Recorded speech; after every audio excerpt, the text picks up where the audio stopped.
thank you very much, everyone. Welcome to the final session of the Hypermatrix workshop.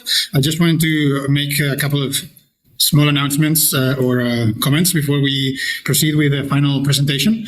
Remember that we are hosting this online at the Wolfram Institute. We have an online community. Everyone is welcome to join our Discord. James maybe can share the link on the YouTube live stream, if in case we have any viewers there. Many of them probably are very familiar with us. The other link that I want to share is, if you go, for anyone here on the call, if you go to this link, if I can get the chat, you can see a Discord link over there. You will find our Discord server where we have specific channels designated for this workshop in particular. So any information like slides and links that were shared during the live streams will be put there. And of course, any follow-up discussions will be also hosted there. Also, the second thing I wanted to say before proceeding is that I'm extremely thankful to both Lyubov, who is here on my left, you can see, and Richard, who's just behind me, for hosting this event here. It's very, very inspiring to finally be doing things on site. And yeah, thank you everyone for, also Josh and all the speakers for joining from various locations and trying to make your schedules compatible and so on. It was really nice. So yeah, looking forward to what you had to say, Josh, and take it away. Great. Thanks. Can you hear me all right? All good. Great. Okay.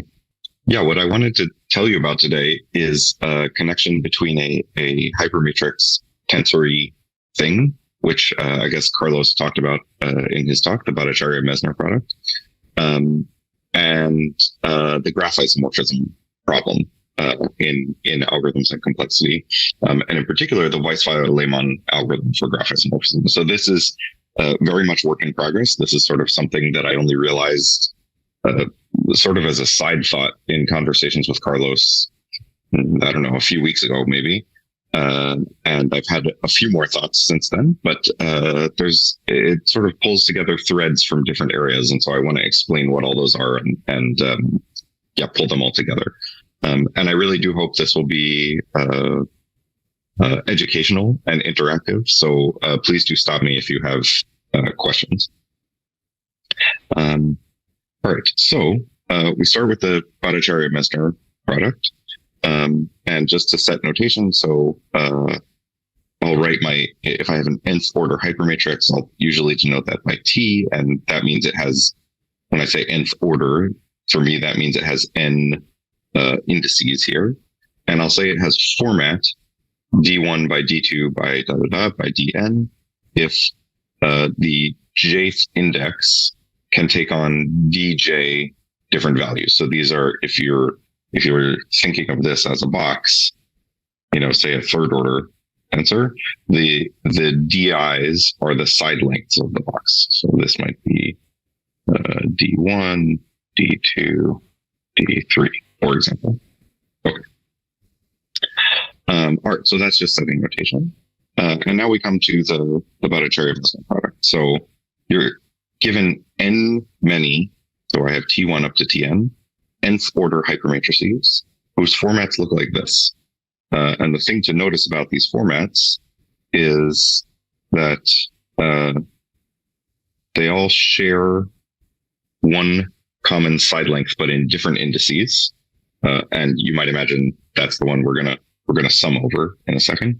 And then in the other side lengths, they have to match up. So for example, you see in this first index, aside from the first one, which has to have this common index capital D, they all have the same length.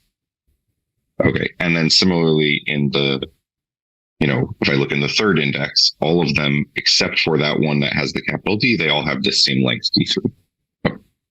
So if you have that, you can then get out a new nth order hypermatrix. And that new nth order hypermatrix is defined by this formula here. So And I left these things out so that I could write them so you can see as I write them, because otherwise you get lost in the indices. So it's going to be some, we're going to do some sort of contraction, partial contraction. And it's going to involve all of T1 up to Tn. And from T1, we're going to sum over this first index. So L here is this index we're summing over. So we're going to sum over that first index. And then it will just have whatever these other indices are. And so notice these indices are the indices of the output. Okay. And then the second one, its first index is going to be whatever the index of the output is. The second index is going to be the one we sum over. The third index will be the index of the output, and so on. And then in the last one, all of them up to the second to last one will be the index of the output, and we'll sum over that last one. So just to highlight where we're summing here. Okay. And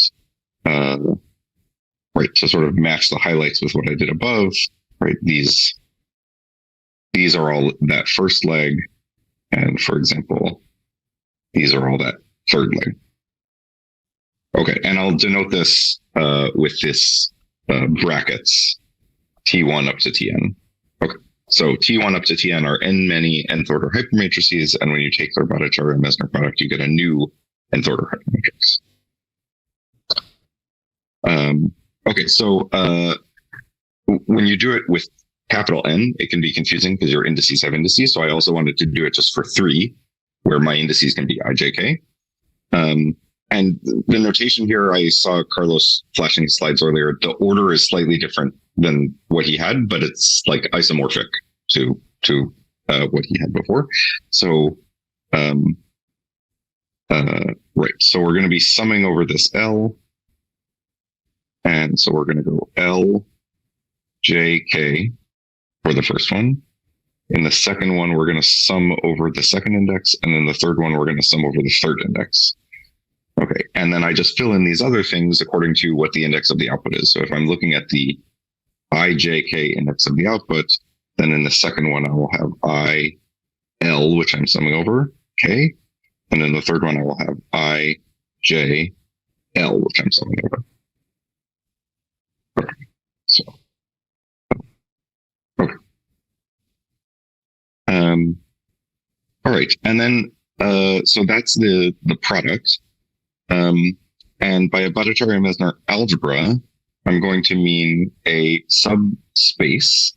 And it's going to be important for me later that it's actually a subspace of nth order hypermatrices that's closed under the Bhattacharya-Mesner product. So if you have nth order hypermatrices in your subspace and you take their Bhattacharya-Mesner product, that should also be in the subspace. So it's closed under, by being a subspace, that means it's also closed under linear combinations, right? So we have sort of two operations here. We have linear combinations and we have Bhattacharya-Mesner.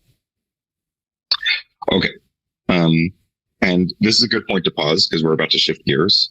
So the question is, so are there questions at this point? And I can't see the chat.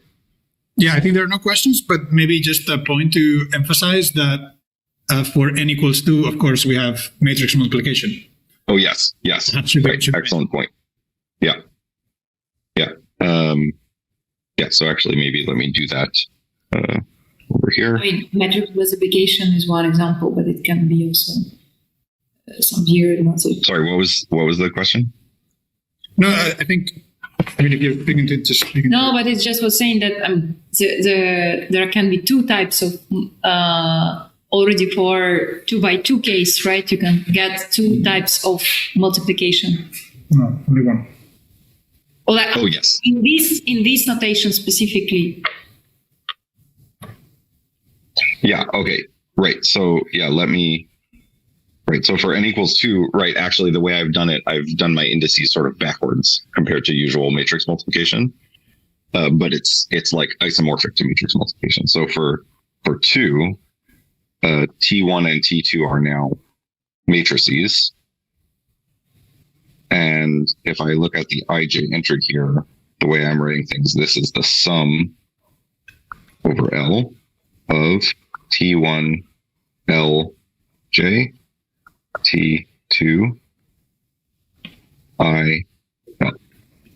Okay, but you can see this is basically sort of, I've multiplied my matrices in the opposite order, right? So this is the same as T2 T1, the ordinary matrix multiplication, the IJ entry. Right. Yeah. So it's like isomorphic to matrix multiplication. Okay. Okay. Other comments, questions at this point? No, I think we're good to go. Okay, great. All right. So now this is my talk outline here. So what I've done so far is we sort of started in the parking lot and we walked up this little path to this vista.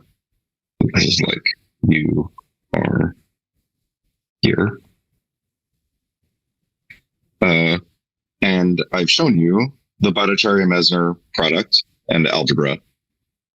Okay, but now we basically have to go back to the parking lot, unfortunately, and sort of start over from the beginning, and take a longer walk to connect to other topics we want. So first I'm going to tell you about the graph isomorphism problem, and just sort of some background on that. And then we'll get to the Weisfeiler-Leman algorithm for graph isomorphism. Okay, and then finally, we will walk down this path and we will come across this bridge. And really, this bridge is really what this talk is about. Is connecting Weisfeiler-Leman back to Bhattacharya-Mesner. Okay, so graph isomorphism. When computer scientists talk about the graph isomorphism problem, they mean the algorithmic problem. So we're trying to find efficient algorithms for this problem. So the input to your algorithm is two graphs G and H, and they can kind of be given to you however you want, but like you could imagine they're given to you by adjacency matrices. And the goal is to find either to compute an isomorphism between them. And for those of you who don't know or don't remember, I'll say what that is in a second. So the goal is to either find an isomorphism between them, if it exists, or to say they're not isomorphic. So an isomorphism of graphs here is a function from the vertices of one graph to the vertices of the other. That's a bijection. And it has the property that UV is an edge of the first graph if and only if f of u, f of v is an edge of the second graph. Okay, so now we have some participant interaction here. So are these graphs isomorphic, and why or why not?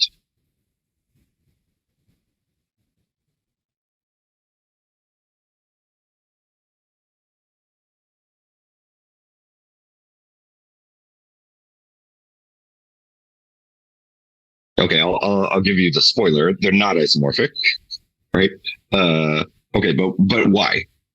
Right? Why is it that any bijection from this one to this one, from the vertices of this one to the vertices of this one, cannot have this property that it maps edges to edges and non-edges to non-edges?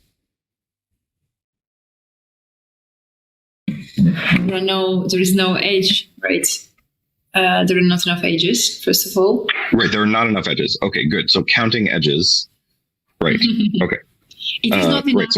Right, right, that's right. Very good. Yeah, right. So, these are finite graphs. Everything I do is for this talk is going to be finite graphs. And so indeed you can count edges. And this condition implies that the number of edges of G and H is the same, right? And here they're not. Here you have 2 and here you have 2. Okay, now, what about these graphs? These graphs now, I promise you, if I wrote this correctly, they have the same number of vertices and the same number of edges. So the question is, are they isomorphic? And if not, which they're not, why not? Like what can you see about them where you could prove to me that these are not isomorphic? That the number of, if you locate yourself in the central vertex, right? The number of matches for one graph and the other won't be the same, right? With the unique other vertices. Right. So, right. What Carlos is saying, or maybe I can try and rephrase this. If you suppose there is an isomorphism, so you ask, where does this central vertex go? Okay. And visually, I've kind of set it up where like you want the central vertex to go to the central vertex, but you also need that, right? This central vertex has 6 neighbors. Okay. And so you can't send it here because this only has 1 neighbor, right? And similarly, you can't send it anywhere else. You can't even send it here because this only has 5 neighbors, right? So here we have this sort of local invariant where this is a degree 6 vertex, this is degree 5, and actually, it's not just that that's degree 5, it's that in this other graph, there are no degree 6 vertices. Yeah. Right. So here, for this first one, our isomorphism invariant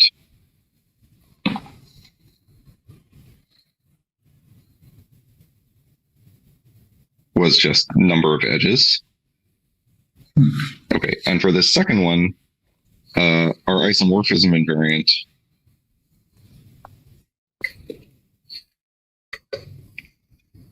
is really, in this case, the set of degrees, right? And we just see that in this first graph, it has a 6, right? And it has 6 vertices of degree 1.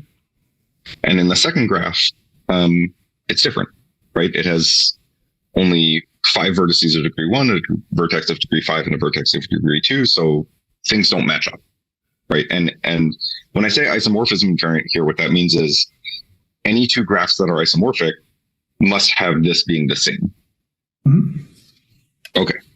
So now, our last example, and I need to finish drawing it here purposefully so that you can sort of spot the difference. So they start out the same, and then I'm going to add triangles to these, but I'm adding them in sort of different places.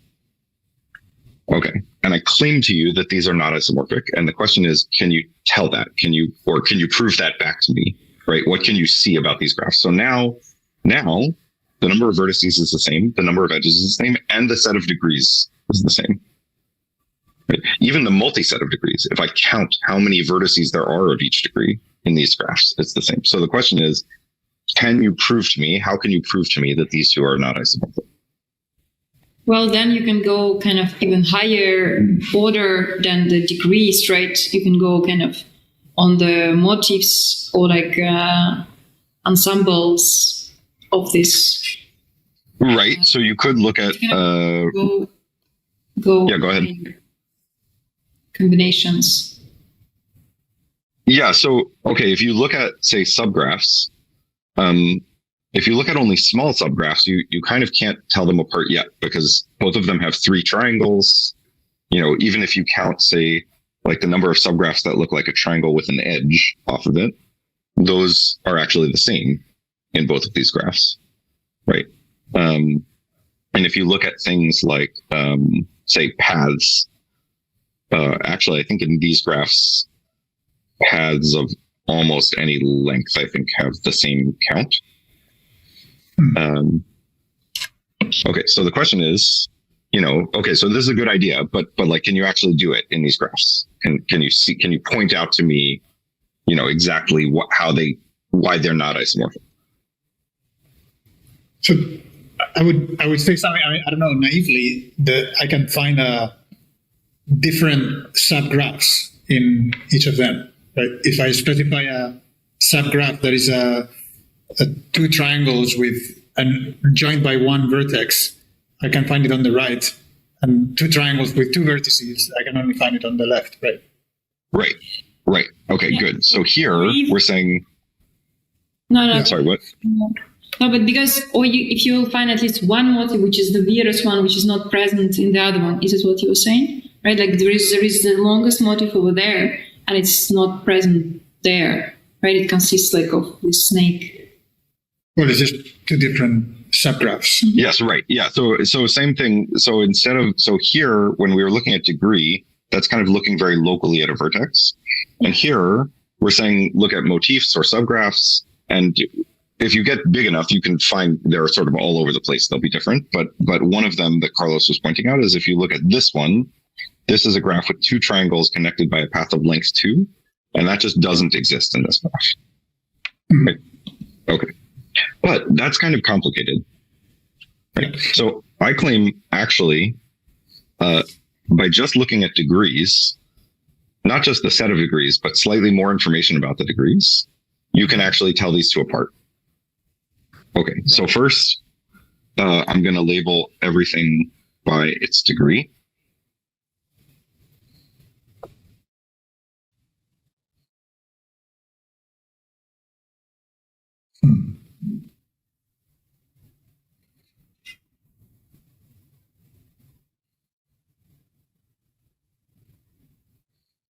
Oops. That's not degree 1. Yeah. That is also degree 3. Okay, good. All right. So the sets of degrees match. Okay. But now what I'm going to do is I'm going to treat the degrees as though they were colors. So we have 3 colors here, 1, 2, and 3. And now what I'm going to do is I'm going to recolor things based on the colors of their neighbors. Yeah. So, for example, I'm going to run out of colors pretty quick here. I might color this. This color is going to mean vertex of degree 3, which has 2 neighbors of degree 2 and 1 of degree 1. So degree 3 with neighbor degrees 2, 2, 3. Mm-hmm. Okay. And so I can now go through and I can say, well, where else do I see vertices of degree 3 whose neighbors degrees are 2, 2, and 3? I see it here. I see it here. And that's it. Right? If I'm looking for a vertex of degree 3 whose neighboring degrees are 2, 2, and 3, in this graph, there are 2 of those. And in this graph, there's only 1. Okay. So this was like, I didn't quite have to go to motifs or subgraphs, right? You could, but you didn't actually have to. You just had to pay attention to a little bit more information about the degrees. Okay. And this leads us to the Weisfeiler-Leman algorithm.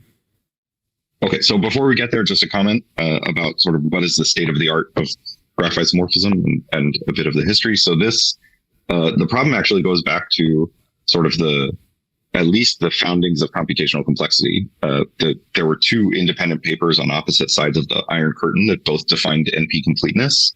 And in both of those papers, they ask about the complexity of graph isomorphism and left it as an open problem, which it is still open today. So the state of the art today is you can do it. You can tell whether 2 n vertex graphs are isomorphic in n to the log squared n steps. This was a major breakthrough by Babai a few years ago. And in practice, it is essentially solved. It's like mostly solved, but by simpler methods. And the simpler methods are sort of like the ones we used above. But actually, one thing I want to highlight is in both of these, sort of the best we know in theory and the best we know in practice, both of these use these sort of coloring ideas that go back to Weisfeiler and Leman as crucial ingredients. So Babai's algorithm is not just Weisfeiler-Leman, but it uses Weisfeiler-Leman over and over again as a subroutine. Okay, and the practical software for solving graph isomorphism definitely does this kind of naive, what's called naive vertex refinement, where you color by degree and then you sort of go through this process. Okay, so now what I want to do is I want to take you through, I want to formalize this process a bit and then connect it back to some algebra and eventually algebra of hypermatrices. Okay, let's see. And when did we start and how am I doing on time? Or maybe when am I supposed to end? Basically, you started at 1:15 or so. So you have like, you went for 20 minutes or so. So. Okay, perfect. Okay.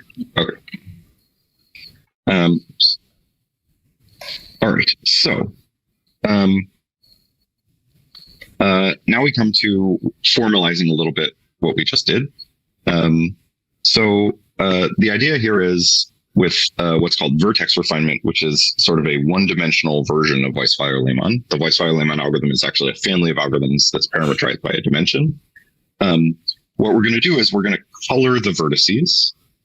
And actually, initially, we can just say, I'm going to give them all the same color. So I just call it 1, whatever, I just need a name for it. Okay. And then what I'm going to do is I'm going to refine the coloring. So if I have my coloring at time t-1, chi sub t-1, the color of vertex v at time t is going to consist of a pair, 2 parts, consisting of its old color. So this makes sure like I'm not forgetting any of the previous information. And then the multiset of the colors of its neighbors from the previous coloring, right? So this is the multiset of chi sub t-1 of the neighbors of that vertex. Okay, so after one step, right? So initially, everything has the same color. It's not distinguishing any vertices. After one step,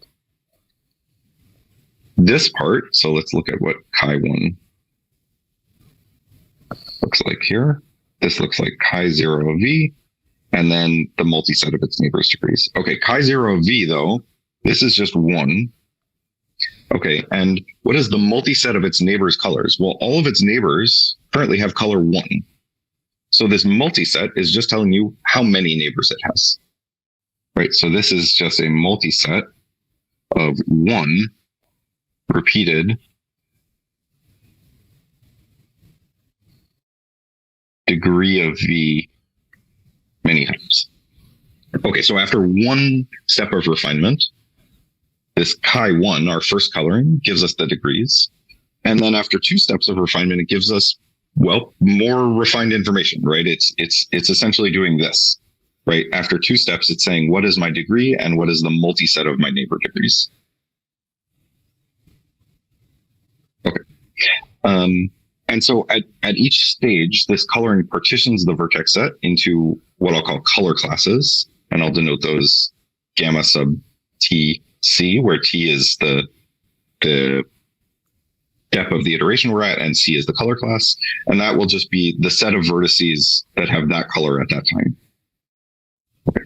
And because we've done this, because the color at the previous time step is part of the color at the next time step, that guarantees that this partition, as you go from time t-1 to time t, it's always getting refined, right? You're breaking these color classes into, they either stay the same or it breaks up into smaller color classes. Okay. And because everything is finite, eventually that breaking process has to stop. It either stops when everything is in a singleton color class, or when, because of the refinement and the structure of the graph, the partition just doesn't change after you do refinement. You get back the same partition you started with. Okay. And at that point, we say the refinement stabilizes. Oh, yeah. Josh, can I ask something? Yeah. I mean, it's just more a technicality of the multiset part of it. But so, is it true that the chi t-1 of u in the formula for chi t of v there, do you have the, I mean, is this taking basically the multiset of the whole thing in the next step? Or, okay, I'm just a little bit confused about the fact that there's a pair and then the multiset inside. Oh, right. Okay, so you can think of it that way, that like, okay, at time t, what is this? This is a multiset of pairs where each pair in there consists of a thing and a multiset of pairs and Okay. Yeah. In practice and in algorithms, what you do is at every step, you have your coloring and you have colors and you usually just make them numbers. Like if you're writing an algorithm, say the colors are like 1 up to C. Yeah. You compute this and then, so you compute that for the next step. Okay. And then you see, okay, what are all the distinct pairs like this that I see? And I just assign each of those pairs a number, a new number, 1 up to some C prime. Okay. So like you can kind of forget about that iterated structure. When you want to think about this, sometimes it's useful to remember the iterated structure, but sometimes it's not. Like a lot of times you just care about this partition. I see. Yeah. But would it work? I mean, I'm just curious. Would it work if I had a multiset around the The whole thing? So instead of brackets, the whole thing? Okay, for this part, I think it's important that it's a pair because you really want to keep...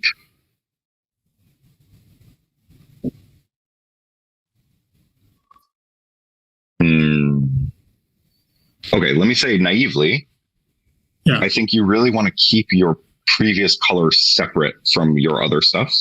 Okay. Like you really want to know for the color of the vertex V, you want to know what its color was previously.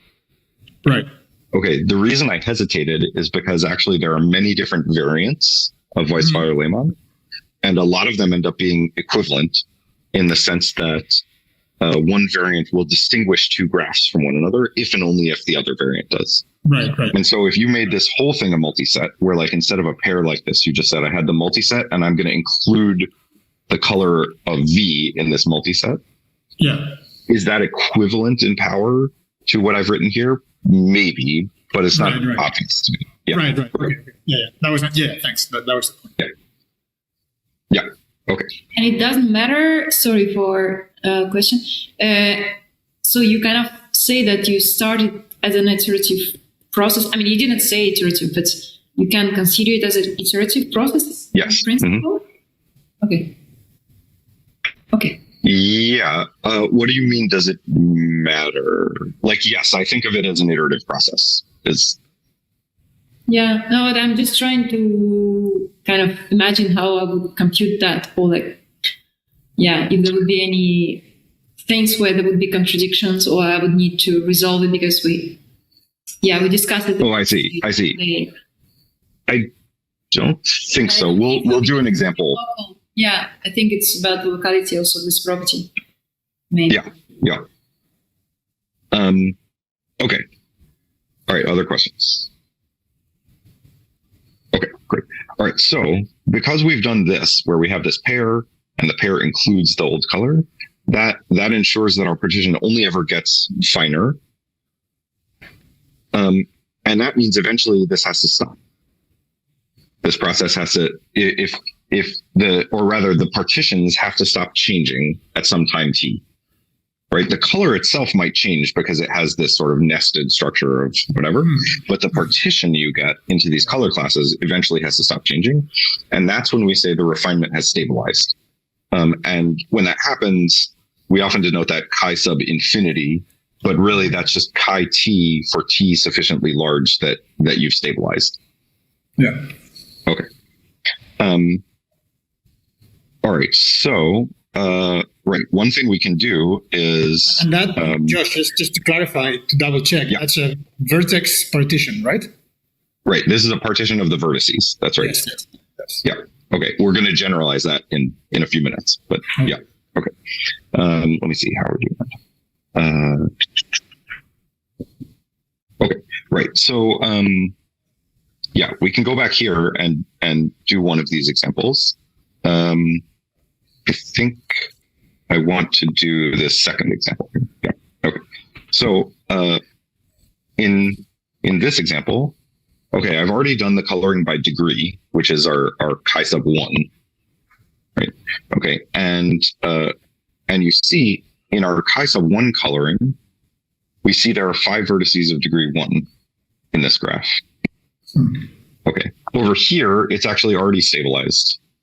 It's not too hard to see because a vertex has degree 1 if and only if it has degree 1 and it has exactly one neighbor of degree 6.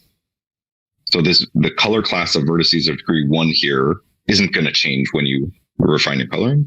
And same with degree 6. There's only one vertex of degree 6 and it has 6 neighbors of degree 1. And when you refine, you will just get back, this is the only vertex in its color class. Okay.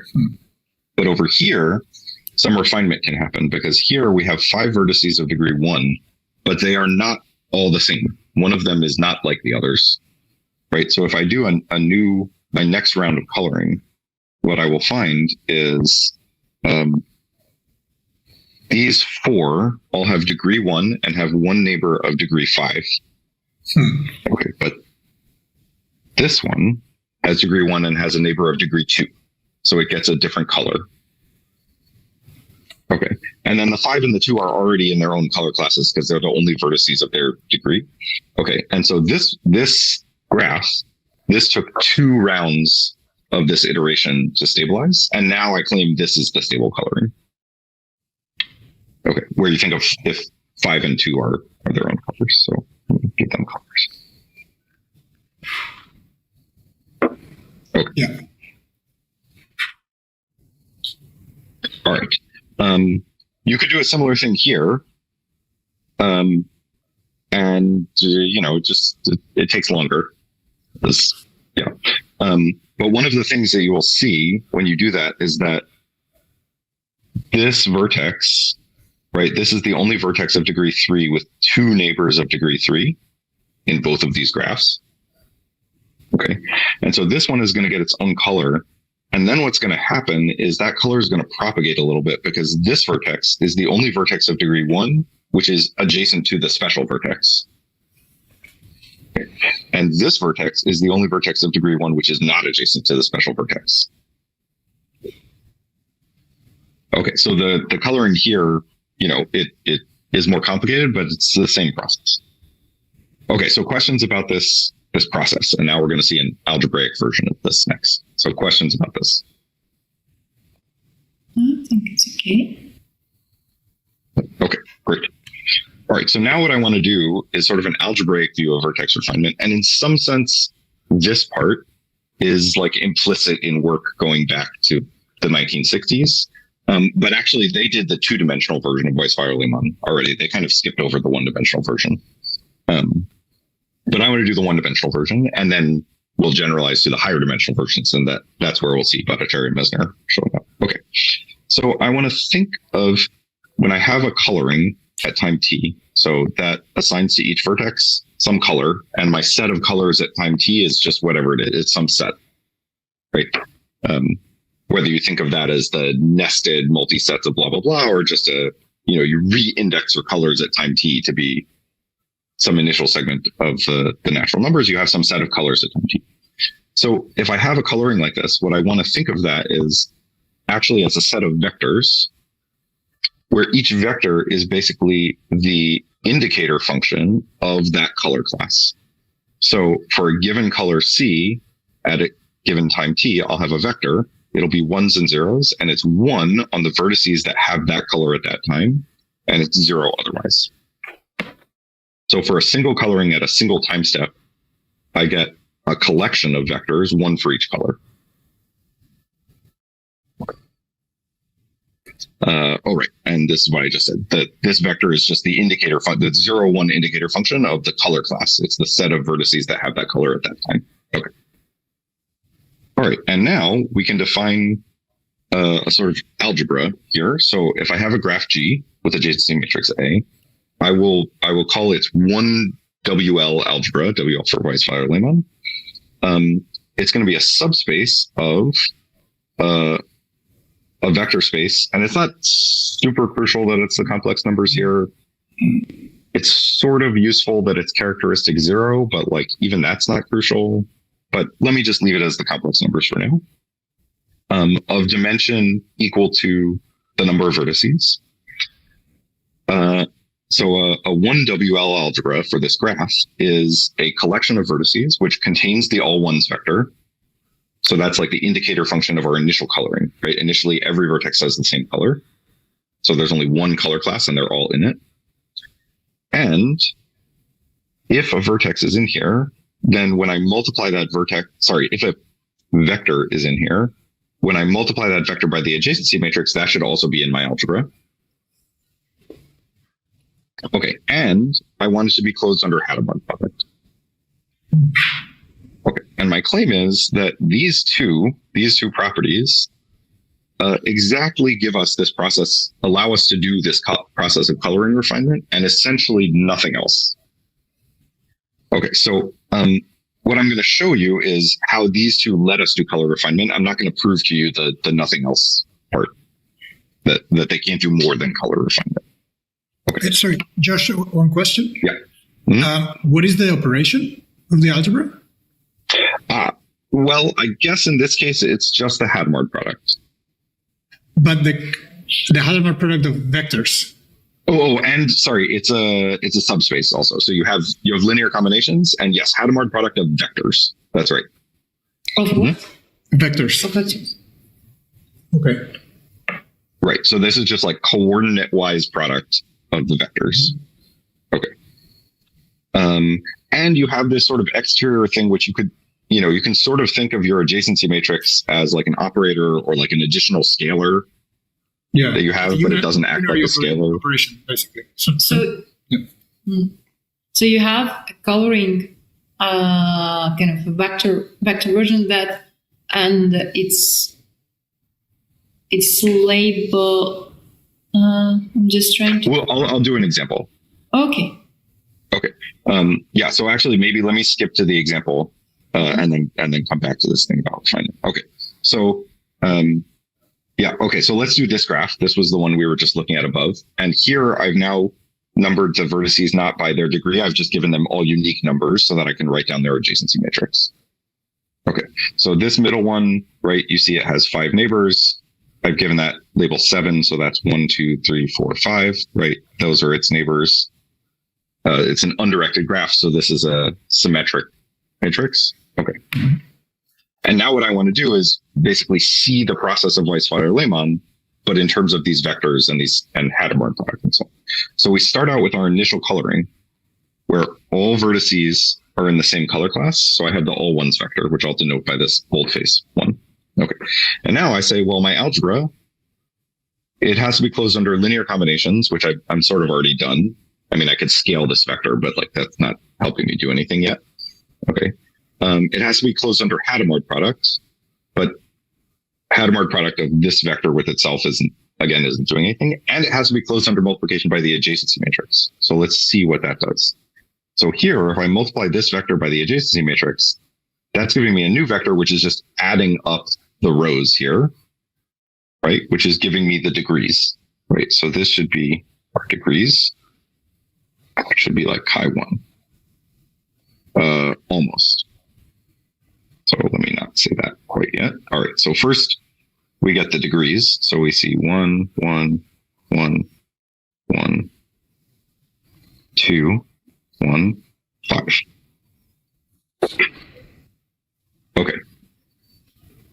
Now I have this new vector in here. So let me call this vector V. This is not yet the indicator function of color classes, right? But I'm allowed to do scalar linear combinations and Hadamard products now. So here's what I can do. If I look at V minus the all ones vector, right? Because I have both of these vectors in here now. Okay, that cancels out all these ones and leaves me with 1, 4. Okay, and now I can do slightly clever things, which is I can say, well, really I should have 3 color classes here. So I want to get out 3 vectors from this corresponding to the 3 color classes corresponding to the 3 different degrees that I see in this graph. So what can I do? Well, I can take this vector and let's see. Actually, let me just sort of pull out the magic formulas, but they're not magic. They come from somewhere. So right. So I can go that Hadamard B minus 2 times the all ones vector, and when I plug in 5, that should give me 4 times 3 is 12. So 1/12. This is the indicator vector of vertices of degree 5. Okay. Why? Because when I subtract off the all ones, right, that's giving me this. It's putting zeros in the places where there were ones before. And when I subtract off 2 times the all ones, it puts a 0 in the place where there was a 2 before. And when I take the Hadamard product, that puts zeros in all of those places. Yeah. Okay, but now when I plug in 5 here, this would give me 12. So I had to divide by 12 to get back this 1. Okay, so this is now using linear combinations and Hadamard product, I now got the indicator vector of vertices of degree 5. Okay. And you can do a similar thing. So that will kill off the 1s. This will now kill off the 5. And if I plug in 2 here, I get 1 minus 3. So I should have a minus 1/3 here. This will be the indicator vector of that vertex of degree 2. Okay. And then finally, I can kill off the 2s and the 5s. And when I put in 1, I get a minus 1, minus 4. So this should be 1/4. This will be the indicator vector of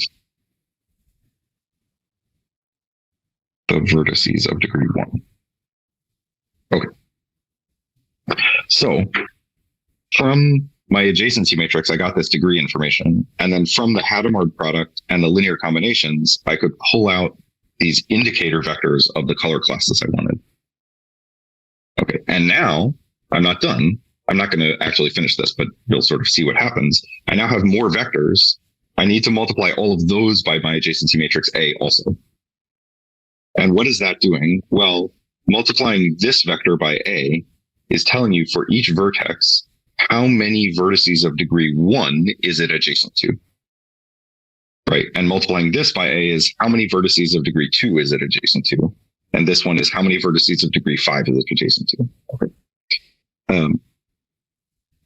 All right. And so in this way, this sort of vector algebra completely captures this one-dimensional Weisfeiler-Leman process. Okay. All right. Yeah, so let me come back to this definition here. All right, so questions about the definition, and then we sort of already did this by example, but I'll walk through the general thing of how this gives you refinement. Okay, but now questions about back to this definition of 1WL algebra. No, I don't think we have questions. Okay, great. I will ask something, but I want to see the whole thing when you get to the end of this chapter. Yeah. Okay. Great. Good. Okay. So right. Okay. So the claim is that these two, multiplication by the adjacency matrix and closure under Hadamard product, give you this color refinement. And one thing I'll say is actually to have in mind is this adjacency matrix. I think, I'm not a physicist, but I think it sort of plays a role analogous to the metric tensor, like in the talks on the first day. It's sort of like a discrete version of the metric tensor, in the sense of the metric tensor is like local information about distances. And this is discrete information about distances, right? Like which vertices are distance 1 from one another. And in formulas, you'll see it sort of plays a similar role to how the metric tensor was showing up in the formulas on the first day. Okay. Let me see. How am I doing on time? Oh, okay. All right. Maybe I will skip this. We basically did this by example already, that multiplication by the adjacency matrix and closure under Hadamard product and scaling essentially lets you do this refinement process. Okay. So now what I want to do is I want to generalize this to the k-dimensional Weisfeiler-Leman algorithm. And this is where we'll see the Bhattacharya-Mesner product show up. Okay, so for k-dimensional Weisfeiler-Leman, instead of coloring vertices, we're going to color k-tuples of vertices now. Josh, can I understand why is it called one-dimensional in the previous case? Well, because of this. Because in the k-dimensional version, we're going to color k-tuples of vertices, and in the previous case, k was 1. That's the main. You'll also see that like it corresponded to vectors, and in the k-dimensional version, it will correspond to kth order hypermatrices, and vectors are like first, 1th order hypermatrices. Yeah, that's why I'm a little bit confused about the use dimensional there. Wouldn't it technically be kth order in some sense? Yeah, it should be order, but in the Weisfeiler-Leman literature, it's very standard that this is called k-dimensional Weisfeiler-Leman. Yeah, I understand. Yeah. I'm not trying to change but technically the dimension was the number. In terms of the tensors, yes. What this is called dimension should be order in terms of the tensors. Right. Okay. There's a complicated thing in that There's also a higher order version of Weisfeiler-Leman, which is even more complicated than this. And that also uses the word order. Yeah. And also has to do with tensors, but in a different way. And so I'm going to stick with dimension because it's like okay. All good. Just wanted to understand this. Yeah. So what I'll try and do is actually, when I'm talking about Weisfeiler-Leman, I'll say dimension. And when I'm talking about tensors, I'll say order. And okay. All right. So for k-dimensional Weisfeiler-Leman, we're going to color now k-tuples of vertices instead of just vertices. Okay. And the initial coloring is now more complicated. It's by what's called the marked isomorphism type. So the initial coloring of two k-tuples is going to be the same if and only if any two of these vertices that are equal here, the same two have to be equal here. And for any two of these vertices here where there's an edge in the graph, there must also be an edge in the graph between those two vertices here. Okay, so I'll do some examples here. So when k is two-dimensional Weisfeiler-Leman, the initial coloring has three colors. So the colors of pairs. One color is when u equals v. Right, so that's like this first condition. Is if the two vertices are the same, that those pairs all start out with the same color, and that color is different than other pairs. Okay. Another color is the pairs which correspond to edges in your graph. And the third color is the pairs which correspond to non-edges in your graph. Okay, so that's our initial coloring of pairs. Okay, and then for k equals 3, the initial coloring has many more things. So one color class consists of things where all three vertices are the same. You get one color class where the first two are equal, the third one is different, and AB is an edge. You get another color where the first two are equal, the third one is different, and AB is not an edge. And you can sort of walk through all of these. Okay. And then finally, you also have what happens when all three vertices are distinct. It gets colored based on what the subgraph is. So here we have 1, 2, 3, 4, 5, 6, 7, 8 additional colors, depending on what that subgraph is on those three vertices. Okay. And one thing to note here is these are ordered k-tuples. And so these three subgraphs, although they're isomorphic, these actually correspond to tuples of three different colors because you're keeping track of the order in which these vertices came in your tuple. Okay. All right. And then the refinement step is sort of similar to what happened before. So the new coloring at time t of a k-tuple is its old color, a pair consisting of its old color and a multiset. But now what that multiset is I'm going to look over all vertices in my graph, and I'm going to use that vertex u and replace each element of my k-tuple one at a time. So this is now a multiset of k-tuples of previous colors. Okay. And the idea here is that this k-tuple is sort of adjacent to this one in the sense of like they have Hamming distance 1. They just differ in one position. Right. So before we were looking at neighbors, but now like what does it mean for two k-tuples to be a neighbor? Well, we'll just define it to mean they differ in one position. Okay. And for each vertex, we want to know if I choose to put that vertex in each of the possible k positions one at a time, what colors do I get? Okay. This one, unfortunately, it's very hard to do examples for even on small graphs because it gets very unwieldy very quickly. But at least in terms of like the formula and the concepts, are there questions here? Is it? Okay. Is it? Oh, yeah. Just more than a question, it's just a clarification for my own understanding. Is it fair to say that these types are essentially labeling the vertex set, and then you're getting all these adjacency sensitive labels of larger subsets or tuples of your labeled vertices? stuff? Yeah. Yeah, that's essentially what's happening. Right. Okay. Yeah. Okay. And so is it okay if I start to develop a picture in my mind where these are some kind of hypergraphs that are sort of being defined on the label set?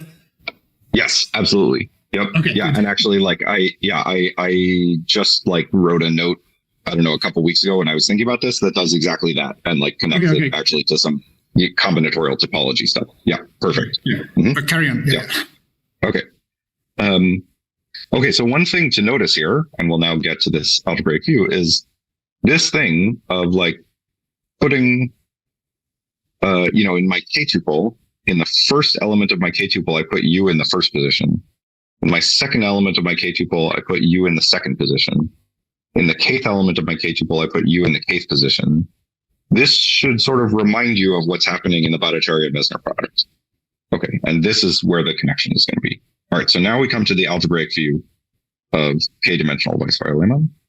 So for k equals 2, actually, this goes back to Weisfeiler and Leman, who called these things cellular algebras, and to Higman, who called them coherent configurations.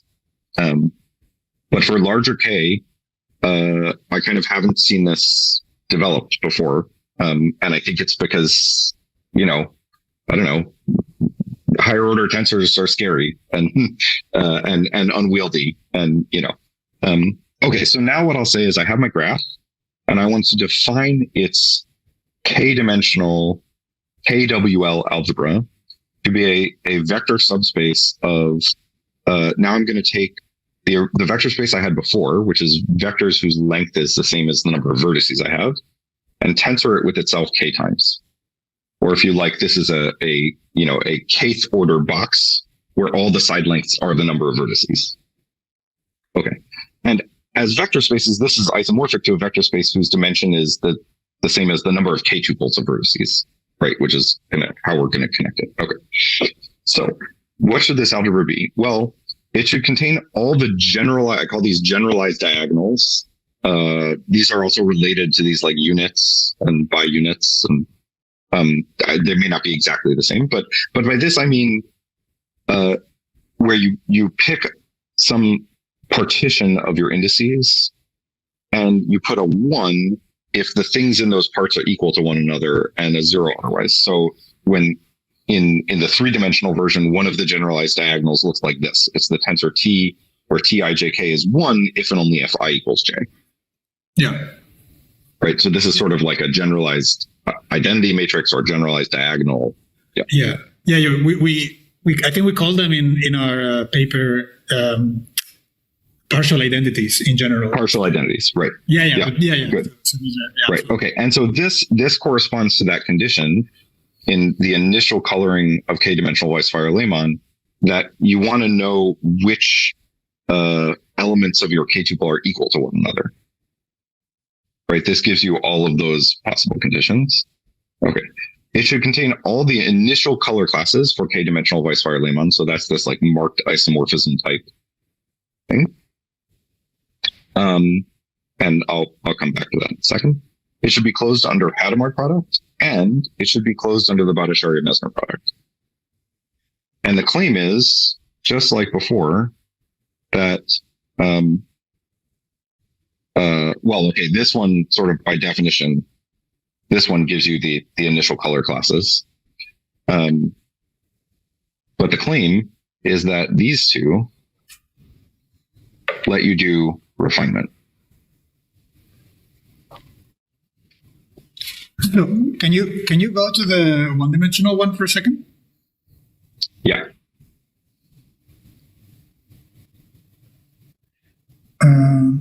Yeah. So. Okay, so this all ones vector, this is like our generalized identity. Yes. Okay. Yes. Hadamard product is Hadamard product.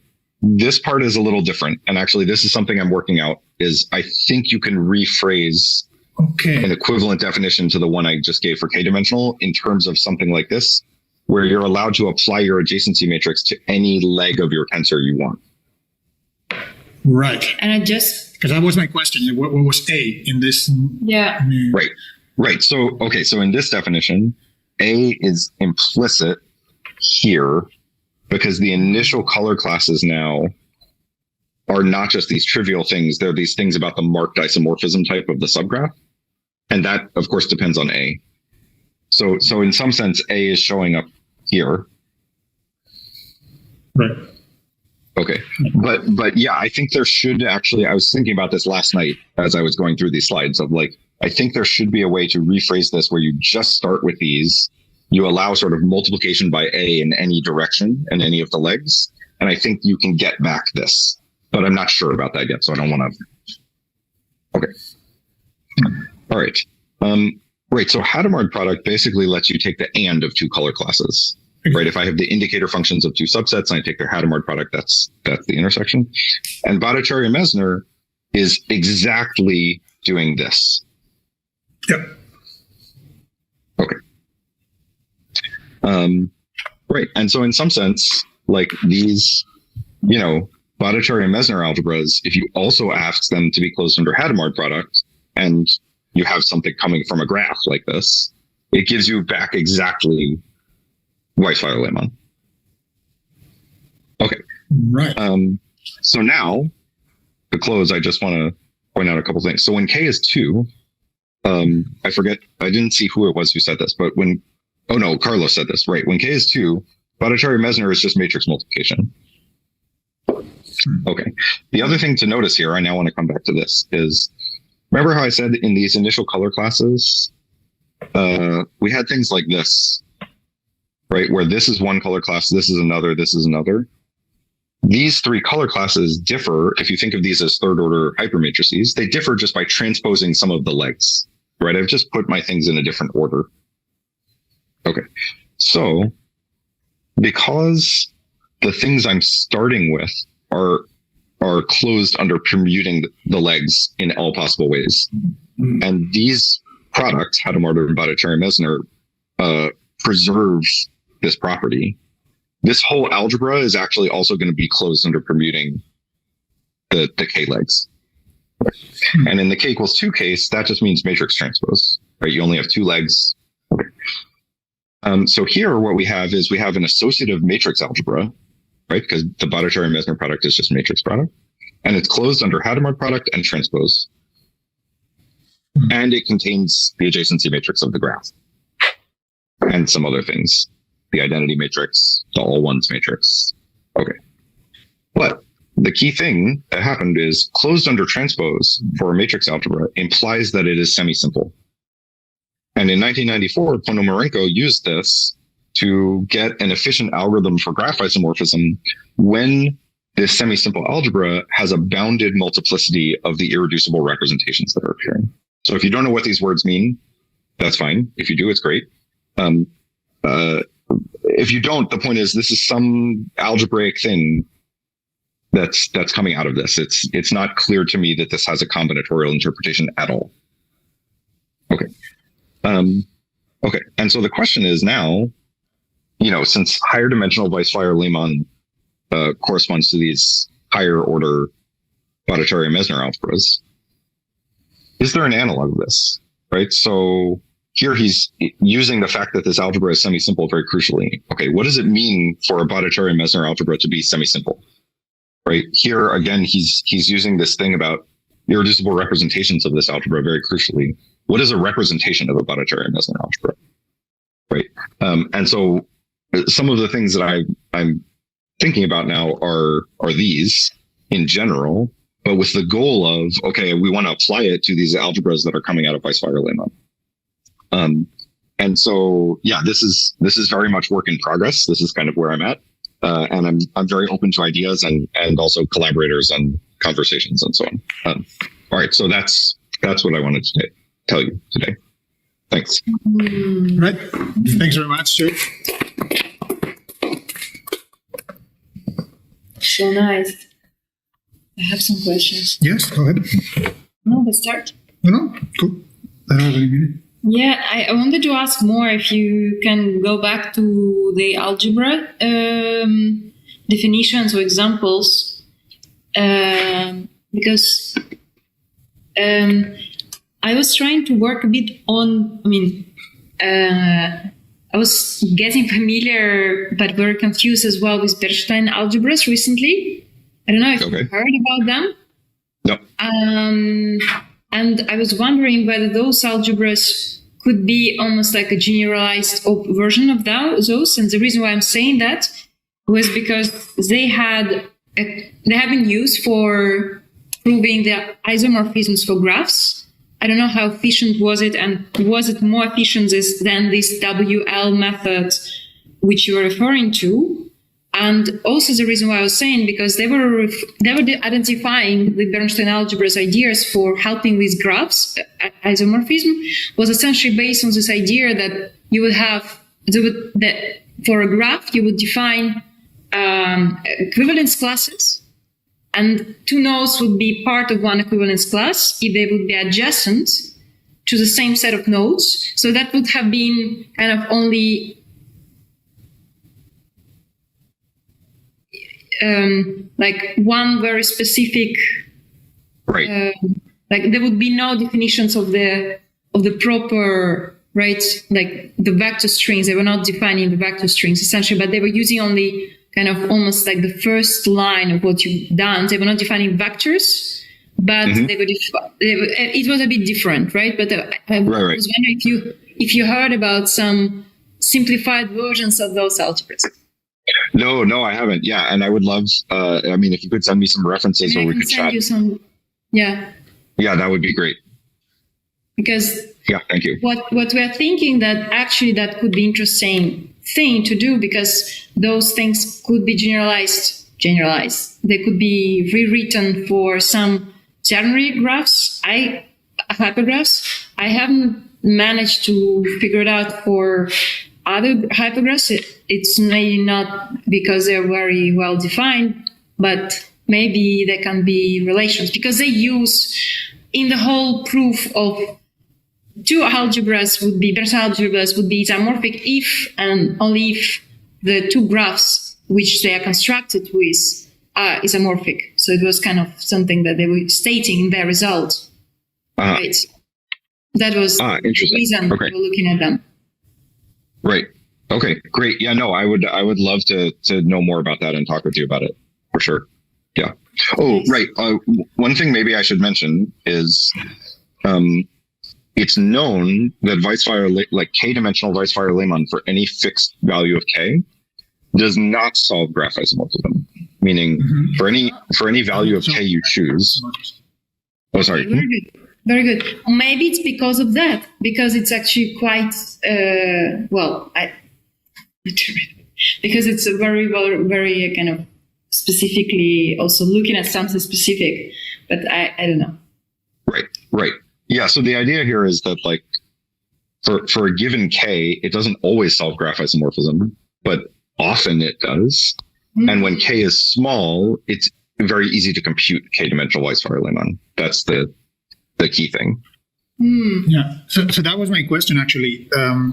Precisely because we were talking about these Bernstein algebras that Leo was mentioning, that they are constructed in this specific way where you get a graph isomorphism if and only if you have algebra isomorphism. To be honest, when you look at the construction of the algebra, you kind of realize it's kind of a bookkeeping construction. So it's not particularly insightful that you have that fact. It's not a particularly deep fact that you have isomorphism.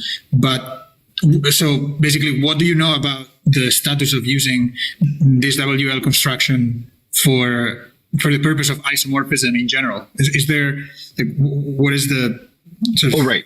Yeah. So I didn't get into that in the background because I wanted to get to the algebra stuff, but lots of stuff is known. So like there are theorems even very recently about like an exact characterization of which graphs can be told apart by one-dimensional Weisfeiler-Leman. We know things like if you look in a class of graphs that exclude a fixed minor, so say like all planar graphs, or all graphs that are embeddable in a given surface, graphs in that class can be distinguished by Weisfeiler-Leman whose dimension is a constant, meaning independent of the size of the graphs. And I mean, there's a ton of stuff known, but one other thing I'll mention is it's also known that there's no fixed value of k that solves graph isomorphism. So and in fact, you need like k to be linear in the number of vertices in general. So there exists infinite families of infinite families of pairs of graphs that are not isomorphic, but where the lowest dimension Weisfeiler-Leman that distinguishes them is linear in the number of vertices. So that's sort of like as strong as possible, right? Once you get up to n-dimensional Weisfeiler-Leman, like your initial coloring includes the isomorphism type of the graph by definition. So a ton of stuff is known.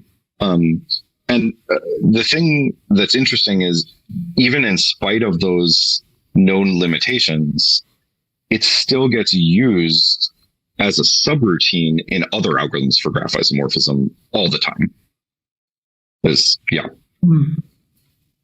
Right. Yeah, that's interesting. So then maybe I have two questions. So first, maybe the specific algebra question that you're pointing at about simplicity, for example. Can you remind us the definition of semi-simple in the binary case to maybe exercise what could be the ternary one? Yeah, well, so the definition of semi-simple in the binary case, there are many equivalent definitions, and I'm not quite sure which, if any of those should generalize. So one of the equivalent definitions is all of its representations break up as direct sums of irreducible representations. Yeah. Okay. Another one is there's this notion of a Jacobson radical, and an equivalent condition I should be a little careful, over fields of characteristic 0, I think I want to say, is that the Jacobson radical should be 0. Oh no, sorry, that one works in general. Sorry, that one doesn't need the restriction on the field. Right, so the Jacobson radical should be 0. Right, Wedderburn's theorem tells you that semi-simple means it's a direct sum of matrix algebras over division rings. So that is an equivalent characterization. I don't know. There are probably like a dozen equivalent characterizations, and it's not clear to me which ones.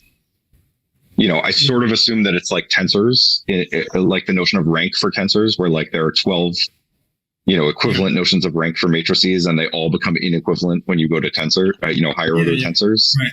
Yeah. Yeah. So then I see why you are focusing on maybe the representation angle, because that seems to be a bit more transparent what to do there, right? Well, maybe, right. And then the other thing is that like Ponomarenko has this algorithm where like it works when you have this condition on the representations is really the key thing. And one thing I'll say is this generalizes prior to Ponomarenko's paper, there was a paper by Grigoriev and Mount where they solved graph isomorphism in polynomial time for graphs with bounded eigenvalue multiplicity. So there's some constant where the eigenvalues don't appear with multiplicity more than that constant. And this condition about irreps of this semi-simple algebra actually generalizes that.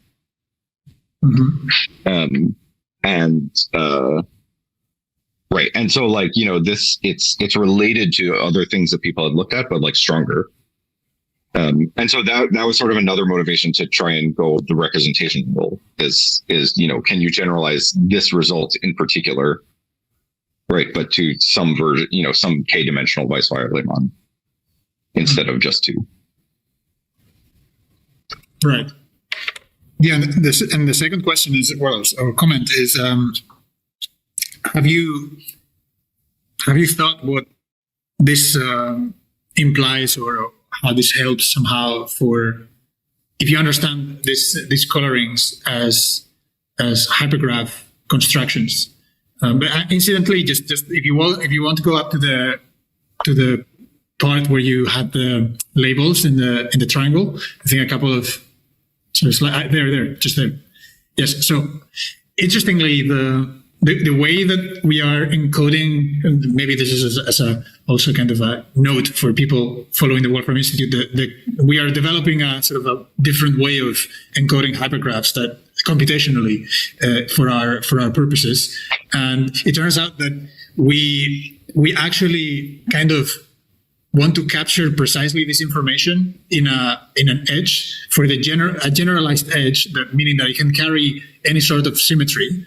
We are looking at delimiting a bag of identified elements with unique labels like these types ABC, and then you want to identify any graphic structure, like actual graphics, so two pairwise graphic structure on those vertices to essentially recover all manner of cyclic, symmetric tuple structures on those vertices, right? So just as a comment, this side comment that is interesting that this is the parallel. And then to me, it becomes very clear that these constructions, these colorings, the generalized colorings, they seem very much like what edges are looking like in how we define hypergraphs, for example. So have you thought about what this, because obviously the Bhattacharya-Mesner product is one particularly well-defined rule for rewriting, which essentially, when you think about it, is doing that. It's sort of associating several edges by saying there's a common intermediate vertex over here, right? So do you imagine generalizing any of these techniques with other motifs, like other products? Effectively, we know there are several hypermatrix products, right? That might be relevant. Have you thought about why Bhattacharya-Mesner specifically, but not others, or? No. And one of the things that's interesting, I mean, okay, in this case, it's like, well, it's because it comes from this, and like people, Weisfeiler-Leman is like a very well-studied thing, and there are tons of results about it. And Bhattacharya-Mesner is just what shows up because of this. Okay. But it actually gets back to the other thing I mentioned, that there are many like variants of Weisfeiler-Leman, that all turn out to be roughly equivalent in power, even though they're not sort of equal on the nose, in the sense that like, maybe the two-dimensional Weisfeiler-Leman of one variant is equivalent to like the four-dimensional Weisfeiler-Leman in another variant. Mm-hmm. Okay, but there's some constant factor between them. Like that's what people mean when they say they're equivalent. Yeah. And yeah, it's easy for me to imagine that if instead of Bhattacharya-Mesner, you use like one of these other hypermatrix products, that you might be doing some of these other variants of Weisfeiler-Leman, or you might be doing something totally new. Like I haven't thought about it, but it's certainly an interesting question. Yeah.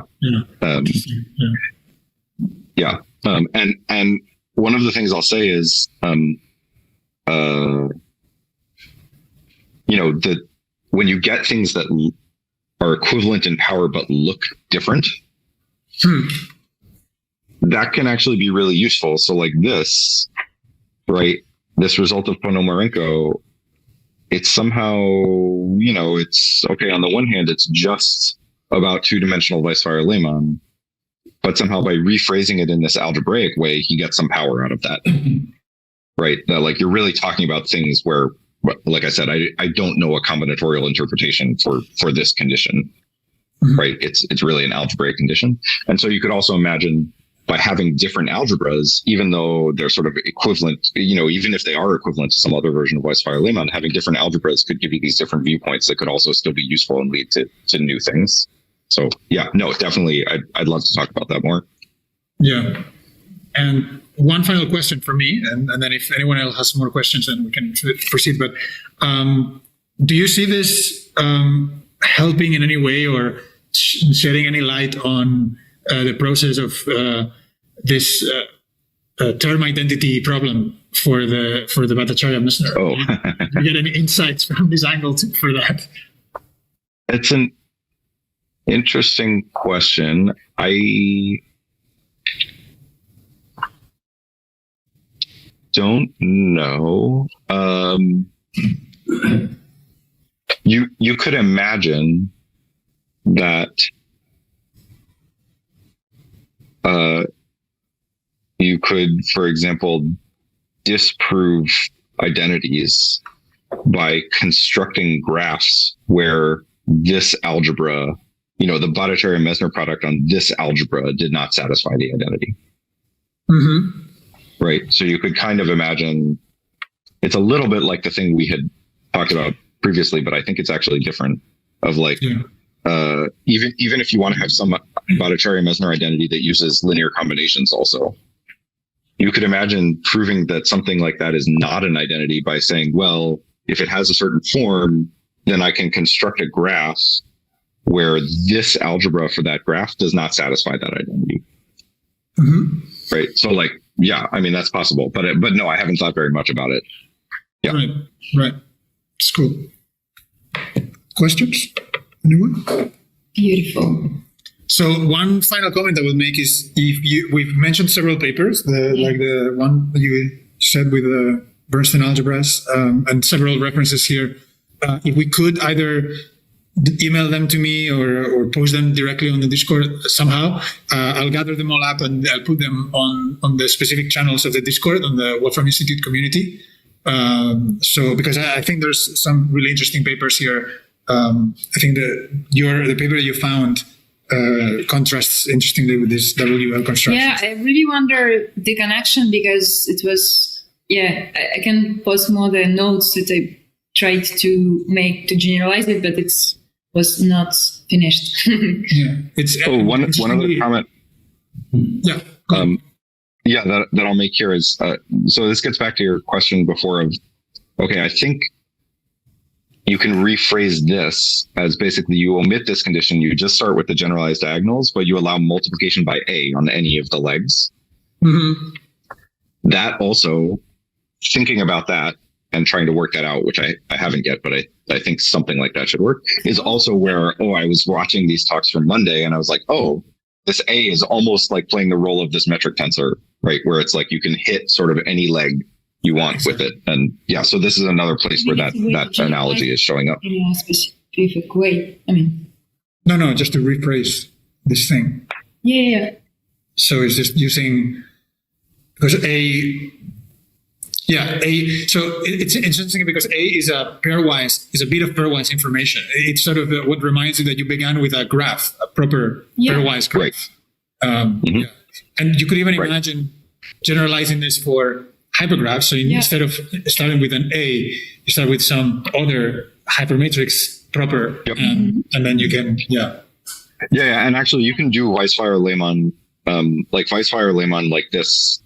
It is actually very general. Like you can do it for hypergraphs. You can also define things like this sort of for any finite structure in a first order language with relations and functions or something like that. Like it gets very general, but the initial coloring idea and that it's sort of marked isomorphism type and the refinement step sort of are always the same.